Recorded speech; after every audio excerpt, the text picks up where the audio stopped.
Isang mapagpalang araw sa ating lahat, recipients. Ako, si Prince Justin T. Gaten, isang normal na mag-aaral katulad mo, napapagod, nai-stress, at minsan gusto nang sumuko.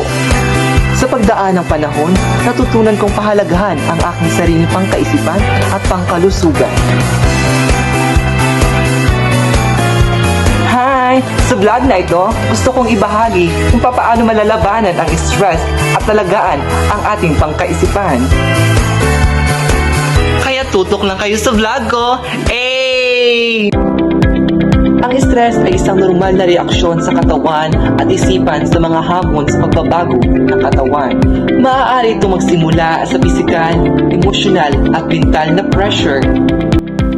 Kapag labis ang stress, hindi makontrol ang sarili, maaari itong makakaapekto sa pangkalusugan, pangkaisipan at pangangatawan ng isang tao.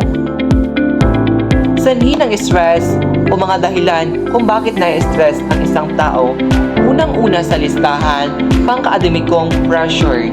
Pangalawa, kulang sa tulog at pagkain. Ang panghuli, problema sa pamilya o relasyon sa kasintahan. Yan ang iilang mga problema kung bakit tayo na-stress. Epekto ng stress. Meron tayong dalawang epekto ng stress.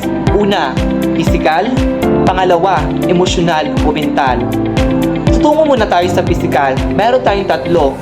Una, sakit ng ulo. Pangalawa, pagkapagod.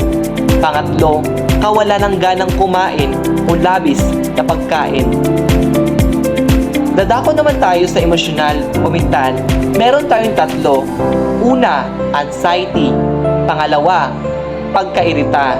At panghuli, depresyon. Iilan lang yan sa mga emosyonal o mental at epekto ng stress ng isang tao. Ito ay malinaw na halimbawa ng stress at dulot ng pressure sa paaralan.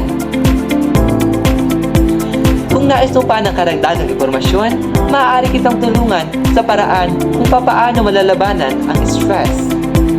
At doon na po natatapos ang aking munting vlog. Sana marami kayong natutunan at marami kayong naunawaan.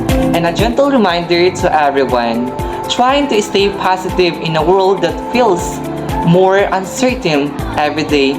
Bye!